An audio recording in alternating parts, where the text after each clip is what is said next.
Aujourd'hui, je vais vous expliquer pourquoi vos belles-mères ne vous y a pas mot. Vos belles-mères ne vous y a pas mot. La belle-mère, c'est la mère de votre mari.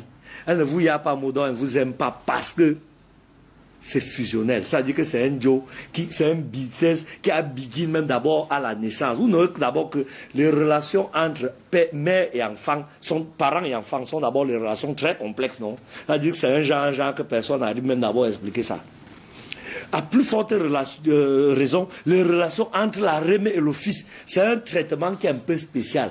Les psychanalystes, les psychologues, tout ça, se sont sat dans une espèce d'univers pour essayer de traiter et apporter quelques réponses aux questions que l'univers s'est tout posé sur comment même la mère Yamo plus le fils que sa fille. Pourquoi la mère aime plus le garçon que la fille? D'autres ont réfléchi avant nous, ont parlé du complexe d'Oedipe. Ce complexe-là, vous allez go fan dans votre dictionnaire où il y a un peu le nom. D'abord, votre téléphone, on est à Google. Vous faites petite recherche là, vous allez tomber sur ce que ça renvoie, à quoi ça renvoie. Moi, je ne suis pas là pour vous servir à l'école. Par rapport, je veux répondre quand même moi à mon niveau à quelques questions. Il faut d'abord que vous notiez que c'est depuis la naissance que l'affaire là se passe. Une femme, dont une remée, quand elle porte ses 9 mois de grossesse, c'est un projet. Hein. Elle a une vie en elle. Dans son ventre, il y a une vie. Donc elle ne knows pas ce qui va sortir de son ventre réellement. Elle sait que quelqu'un est dedans. Elle attend le dé que l'enfant là va comment pour qu'elle-même aussi témoigne que boum, donc c'était toi-même qui étais dedans. C'est toi qui me faisais cracher partout, avoir envie de chop le condré. À 2h du matin, c'est toi qui faisais. Bref. C'est la surprise qui fait souvent que quand l'enfant sort fille, la remédie, je te parle de son subconscient, hein, donc c'est dans sa tête. Quand l'enfant commence fille, elle est contente, elle n'a que, comme sa mère l'a élevée en tant que fille, ça va être facile de reproduire les mêmes gestes pour sa fille. Donc c'est déjà arrangé dans sa tête. Mais quand il sort garçon, il y a d'abord one bindi peur. La peur que j'ai porté 9 mois un être qui n'a rien à voir avec moi, qui est autre chose qui n'est pas moi. Parce que la fille est comme elle. Mais le garçon n'est pas comme elle, mon ami. C'est son enfant, mais c'est un garçon. Maintenant, qu'est-ce qui se passe dans sa tête? Toutes les peurs s'installent. Elle ne peut pas, par mimétisme, élever son fils comme sa mère l'a élevé, elle qui était une fille. Par contre, elle peut le douer avec sa fille. Mais le garçon, c'est un inconnu, hein. C'est inconnu à multiples variés. C'est bizarre un genre. Mais c'est son mouna qui a besoin d'elle. Elle va faire comment? Elle se met dans la tête de transcender certaines peurs qu'elle transforme en amour.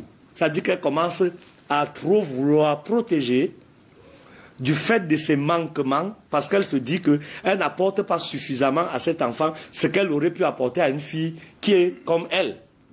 Donc elle transforme ça, elle commence à begin à yamo le garçon. D'ailleurs, même dans la façon de donner le sein, remarquez que la façon de guibam le sein à l'enfant garçon est différente de l'enfant fille. L'enfant garçon, on le serre au creux. La mère arrête l'enfant garçon, lui donne le sein en le caressant, en liant avec elle. Alors que l'enfant fille, c'est généralement, on te tchouk le sein comme ça, on tchouk le sein à la fille. C'est un problème d'ego. Hein. C'est-à-dire que la mère et la fille se neutralisent. On donne le sein comme ça là, et généralement, elle fait même autre chose, la fille se débrouille. Mais le garçon, on arrête ses fesses comme ça, on place bien, on pose le sein. Il y a un contact fusionnel là qui se fait. Et c'est comme ça que vous allez remarquer que dans toutes les familles, on reproche à la mère d'être responsable de l'arrogance de son fils, d'être responsable de sa fainéantise, parce que les garçons parfois ils sont fainéants, parce que leur mère les a trop dorotés, d'être même pas engageant. Il est incapable de s'engager dans une relation avec une femme, tout simplement parce que, je vais vous expliquer ça, parce que les rapports qu'ils ont eus, la Rémé et lui, depuis sa mère et lui, depuis l'enfance là, a fait que l'enfant est devenu dépendant de sa mère. Et il n'y a rien qui l'aime plus que sa Rémé. Quand vous voyez un gars et sa mère, si tu veux faire quelque chose à un gars, parle de sa mère. Même si votre amitié l'a été où ça va s'arrêter. Parle de sa mère, fais un truc sur sa mère sur ça.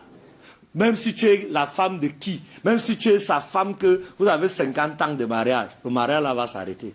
La mère de qui? Il y a donc cette relation qui s'est tissée depuis que je vous ai expliqué la genèse par rapport à la paraportisation.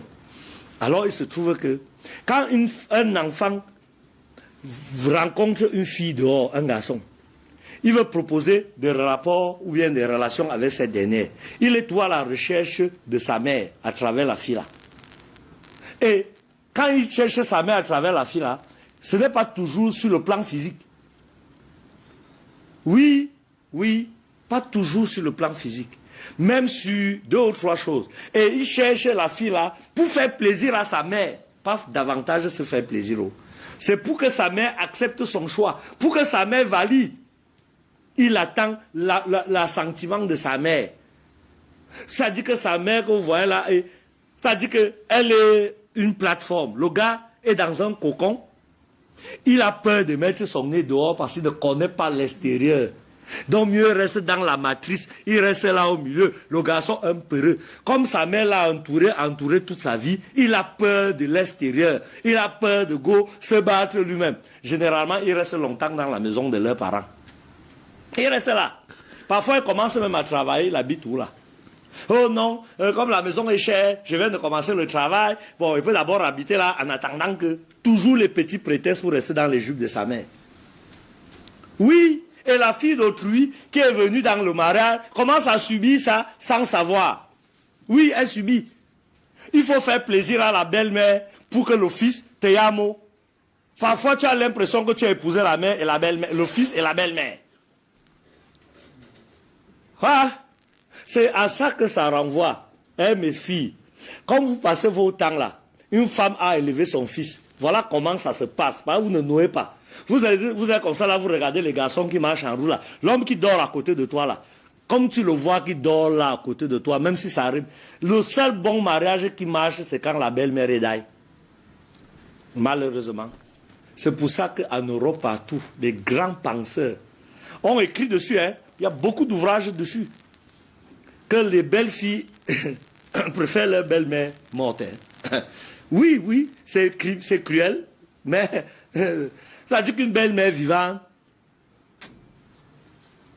c'est un pied dedans, un pied dehors. Ouais, un pied dedans, un pied dehors. Et la vie est comme ça. Elles ont trop aimé leur fils. Et maintenant, vous avez un autre deuxième problème. Que veut vous josse la prochaine fois? Les belles-sœurs. Les belles-sœurs qui ont vécu la frustration de la mère qui aimait plus le garçon qu'elle. Et ce fameux garçon, pour une fois qu'il a trouvé femme dehors, occasion pour nous de nous débarrasser de ce gênant gêneur. Maintenant, tu t'accapares même de notre mère. L'attention de notre mère. Tu as appris notre frère. Maintenant, tu t'accapares même encore de l'attention de notre mère. Qui te déteste. Pourquoi elle te déteste? C'est même aussi un problème. Parce que la haine et l'amour, les deux se côtoient. Hein. C'est comme perspective et rétrospective qui sont pratiquement sur la même ligne, sauf qu'il y a un qui avance et l'autre recule. Donc, il va dans un sens contraire, l'autre va en avant. Je le dis sous le contrôle du professeur.